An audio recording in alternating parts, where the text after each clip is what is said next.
Hi Heather, thank you very much for joining me today for this interview. Would you mind starting just by introducing yourself, telling us what college you go to, what you study? Yep, I'm Heather. I'm just finished my first year in natural science. They have a divide between physical and biological, and I'm sort of in the middle. But I did chemistry, materials, cells, and maths B for my first year options, and I'm at Girton College. And what made you choose Cambridge when you were looking to apply to universities? Did you look at Oxford at all, or did you always have your heart set on Cambridge? I went straight to Cambridge because of the course, as the way the two universities do science is completely different, and I had no idea what I wanted to do, so the broader natural sciences course at Cambridge suited me much better than Oxford, which is more specialised. And did you apply to Girton? No, I was winterpooled to Girton. I applied to Jesus. And what made you decide to apply to Jesus?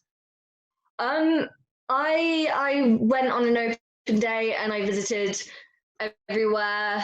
I wasn't particularly drawn to one place over the other. I just quite liked the grounds and the big space at Jesus, but we have that at Girton, even more so actually, so it's all fine.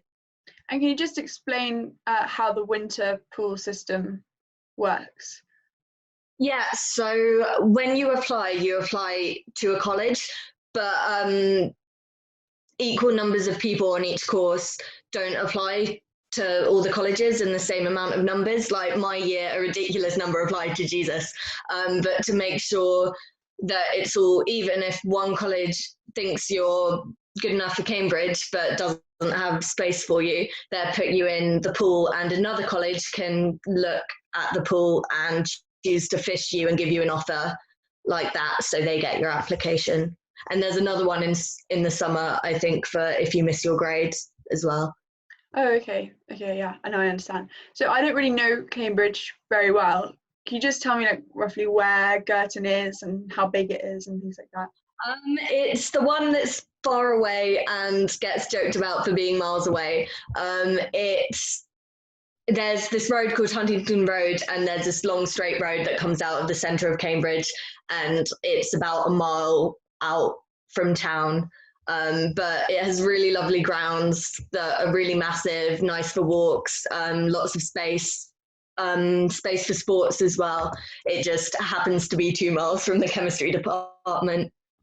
Or So a how bit long does more it than that. take you to walk into lectures and things like that? Walking isn't particularly feasible. You can if you really need to, but it can take up to an hour if you're going to chemistry, which is the furthest. But cycling, 20 minutes to Sidgwick, which is the site for most humanities, and half an hour max, normally less. That's if you get stuck at all the lights and things. Half an hour max to science places. There are buses, kind of. We're actually campaigning for a subsidised university bus that should come through in October 2021, hopefully. But at the minute, cycling is the best option. And because it's a bit further out, does that mean that you're saying you get more space? How big is Girton in terms of space, but also in terms of student population? I think it's one of the bigger colleges. I think, how many are in our year? Like 150 or so. And we have quite a lot of space. We have the main site, a whole load of fields, 2 college houses on there. And we also have, down the road from the main site, there's a load of flats, which are mainly used for postgraduates, but quite a few undergraduates choose to opt to go into these flats, which are a bit nearer to town. But we have that space as well. For more information on Oxbridge colleges, subjects, and to get help with the application process, visit oxbridgeformula.co.uk. Click subscribe and ring the notification icon to be notified when we release new content. So you can live pretty much on college site for your whole degree? Yeah, if you want to, you can, yeah.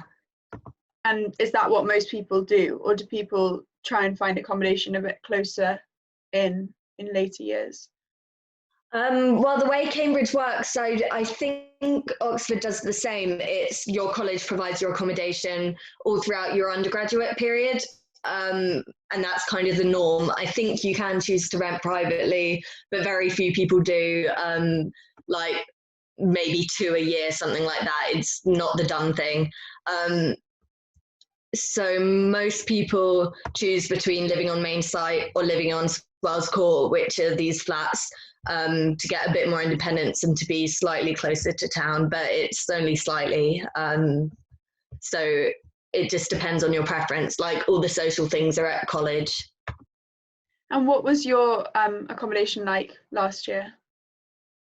It was quite nice. Girton do this thing where you pay the same for all rooms regardless of standard, and instead they have a ballot, and that means that in first year you don't really get the best rooms by quite a stretch, but it means that in your second and third year you're like guaranteed a nicer room if you want for at least 1 year. They have like a room grading thing, like I think it's A- to G or something like that, and my room was an A, so it wasn't meant to be nice, but it was still pretty nice. Like it was big, it had a bed, a wardrobe, desk,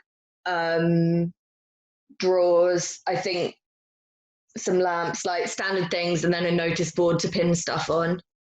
And it was big, there was space. And you were living with all of the freshers around you? In general, yeah, because of the way the room ballot works, second and third years choose first, and they tend to go for the nice rooms and tend to go together with their friends. So that leaves like certain corridors that end up being freshers corridors, not because they're set to be those, but they end up that, which tend to have like the A- to B rooms, which aren't as nice, but they're plenty nice enough. And yeah, I was happy with my room and my corridor. I was surrounded by other freshers, and people tended to make a lot of friends in their corridors as well. And have you chosen your room for next year? What's it like? Yeah, I'm living in a college house next year. They have 2 college houses that are on the main site, but a bit of like on the grounds.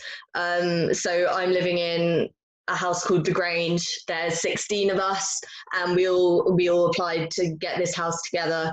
And yeah, it's a nice room. Less people to a kitchen. As a fresher, we had like 20 people on our corridor to 1 kitchen, which wasn't ideal. But I think it's 6 people to a kitchen now on my floor at The Grange, and it's going to be nice. And what did you get in that kitchen in freshers? Microwave, a kettle, a toaster, but I don't think college provided that. I think it was just left behind many years ago.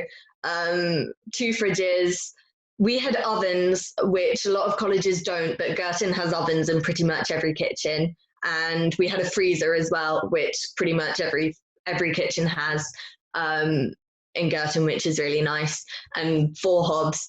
The only problem was sort of with that many people, fridge space, and with 4 hobs like all close together, if you were trying to cook at the same time, it didn't necessarily work. But there was a microwave and a toaster as well. And hall at college, a lot more people used it than expected to at the beginning.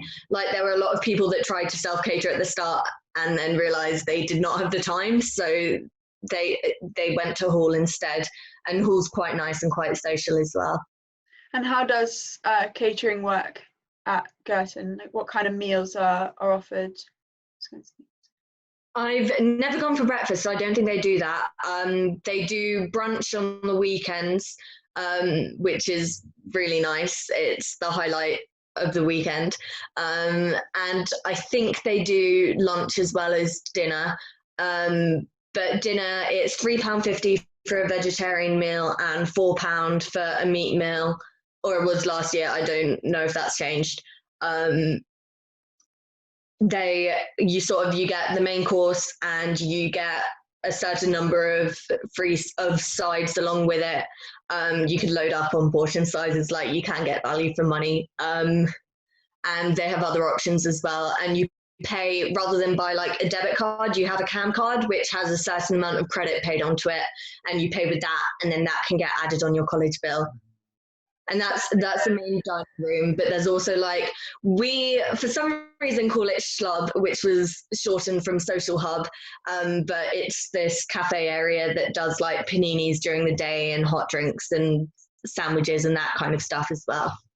So the meals are self-service rather than. They were, obviously with Corona, that's a bit different, and the 20 people to a kitchen will not be that this year, but in normal years, yeah. And in terms of evening meals, do you have like a regular favorite meal or like is there one thing that college does really well?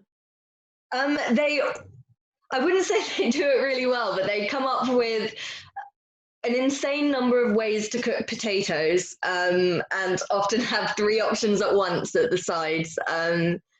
That's what I think of when I think of haul. I think of potatoes like 5 different ways, but they do have some quite good actual main meal options as well, and brunch, which is great. And if you were going to brunch, if I said to you, okay, like you can spend £5 at brunch, like what would you get? What would be your go-to? Eggs, hash browns. They do veggie sausages, like the Linda McCartney ones. They're really nice. But I tend to skip on those and get mushrooms instead.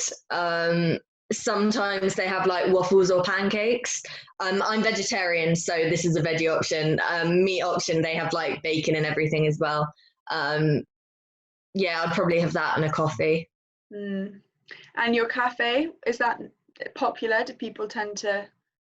Definitely. The social area is it has a cafe and it turns into the bar at the evenings as well, which is really nice. But it has like a seating area where a lot of people work as well during the day, and they go up for coffee every now and again. But then at lunchtime they do paninis it was £2.10 last time, which was brilliant value, and you can put whatever you want in a panini and they taste delicious. And you get a storm of people coming down around lunchtime for that. And do you have formal dinners at Girton? What are they like? Yeah, they're really nice. What is it? It's on Thursdays, generally weekly, but sometimes there's like special events on, like a freshers formal and then it's freshers only, or other bits and pieces. You have to book in advance, like tickets tend to come out the week before, I think. And then it's like a sit down meal where you get served, and you dress up for it. You have like a dress or a suit or something, and you have to wear your gown.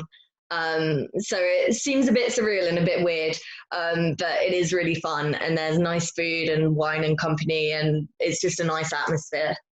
And have you been to formal quite regularly? Yeah, you get a few free ones in first year. There's like freshers formal and then a matriculation dinner and some other bits and pieces. So you can go for free a few times, because it can be relatively expensive. And I certainly wouldn't go every week.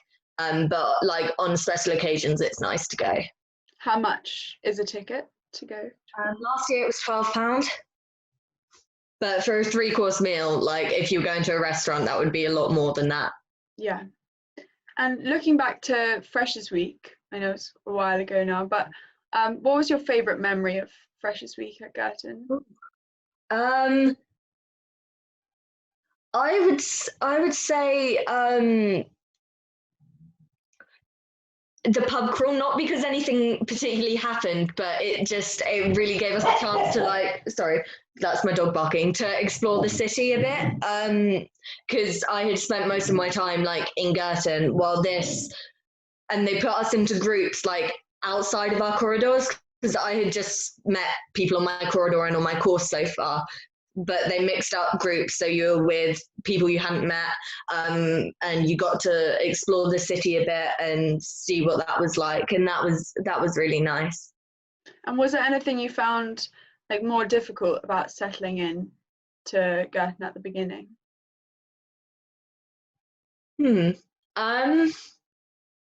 the workload gets intense quite quick, and like lectures start before freshers even finishes, so you're having to start doing your lectures, doing your supervisions and that kind of thing, on top of still making friendships, because although you can get very close to people very quickly, especially at Cambridge in this atmosphere, um, yeah, you're having to juggle your work while you're trying to get to know people and live with people who you only actually knew a really short amount of time. Like 8 weeks goes by so quickly because of the really short terms. And how do you think, or how much maybe do you think the location of Girton impacts your kind of social experience at the college? I would say it makes a much more tight-knit community. Like I know I know someone in most friendship groups in the year. Like we're quite a close year and people know each other, and across years as well, like you get second and third year friends and that kind of thing, because you're just all together, and say you do want to go into town in the evening, you have to get a group of people together for a taxi, otherwise it's really expensive. Like, and it means you look out for each other a bit more, because it's like you came in a group, you leave in a group, that kind of thing. So it is much more close knit, but I would say I have less friends in town and in different colleges. Like because I do natural science, there are people I met through my labs that I'm good friends with, and like I used to go out for lunch every week with my lab partner for one of my things, which was really nice. But people who do less social subjects sometimes barely know people in town unless they go out of their way to do like a university society as well as a college one. It would be quite easy to like just know people from Girton if you chose to. And you were saying about getting a taxi clubbing. Do you think that you go out less because you're further away? I don't think so, because the taxis, once you have a group going, it's like £2 each, or less, and sometimes you walk back, sometimes you cycle back. Um, it's I feel like Cambridge, often people go clubbing less than other unis in general, but there are still people that go out every week. I personally don't. Every day, I mean, I would go like a couple times a week max. It depends on the occasion, but there are people that still went out every day, and things like that. And then on the flip side, there are people that didn't go out at all. Like I don't think being in Girton, being that far away, affected anything. And what kind of social events are organised in college? We have, as well as the social area, which turns into a bar every evening, there's this downstairs bar as well, where they have a pool table, and that's often used as a social area as well. We have what's called an ENTS officer, which runs like events and parties every so often, like college ran. And then there's all the societies, and societies tend to run socials as well. Like I, for some reason, took up college lacrosse, and that does like termly socials and things like that. They might do something called swaps, which is when you tend to meet up with another college or another society in some neutral location and meet each other. And all sorts of societies do that, and other bits and pieces. If you do rowing, the boat club does fancier stuff, but I don't do rowing. And there's the formals if you go to those, which are always kind of events. And you said like college parties, are they held in the bar, or do you have another venue for those kinds of things? There's the downstairs bar that if they were having an event, they'd like do up the downstairs bar with some decorations, or like the social hub with some decorations. And it would be there, and you like can buy drinks from the college bar and that kind of thing. And does that kind of almost function as a JCR as well, or do you have a separate common room for? Yeah, that tends to function as the JCR, yeah. And you're saying that you have lots of space, like outdoor space. Can you describe Girton's gardens and things for me? Ooh. There's actually a pond you can walk around as well. There's a long driveway that you walk through with a field like to the side, and there's a woodland walk. You can go on a path that goes all round, and they have these orchards because they grow apples, I think it is, and some other bits and pieces. So they have like an orchard and some really nice gardens and some playing fields as well, like a rugby field. You can go down to, there are tennis courts as well, I think, with like another field next to them, and all sorts of sports use them. I think the rugby field doubles as a football pitch as well, but you can go exploring. Like there's just lots of green space and outdoor space, which is really nice.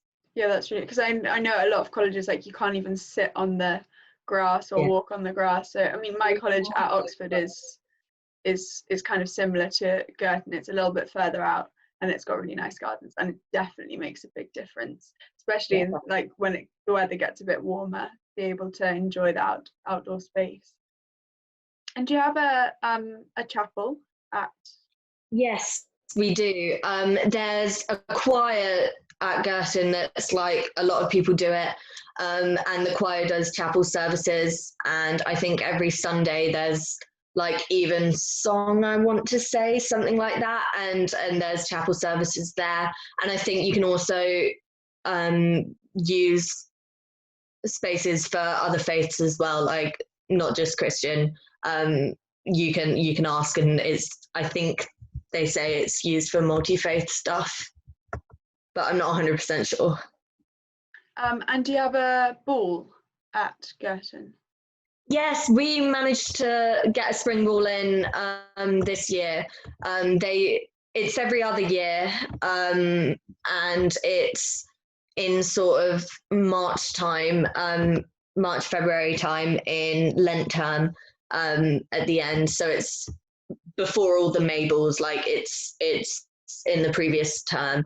And yeah, it's big. It's every other year, and it was really nice. It was really fun. So you managed to squeeze it in just in time before everything shut down. And is that black tie, or do you have do you like dress up? How does it work? Yeah, it's black tie. It's like Mabel's or the other big ball events that they have. Yeah, so black tie. And how much would a ticket cost for? I can't remember off the top of my head. It was a lot. Like I think ours was 120, I want to say. Mabel's are incredibly expensive, and we're working on getting bursary tickets available for students on bursaries, because it is so expensive. And a lot of Mabel's at other colleges will do stuff like that, like they do bursary tickets and that kind of thing. And kind of on that subject, what other financial support systems are available at Girton? Yeah, so there's when you apply for your student loan, Cambridge automatically get your details if you've applied for like the evidence thing for the maintenance loan, and they automatically get your details and put you through with a Cambridge bursary if your income comes below a certain amount. If you're still struggling, I think there's other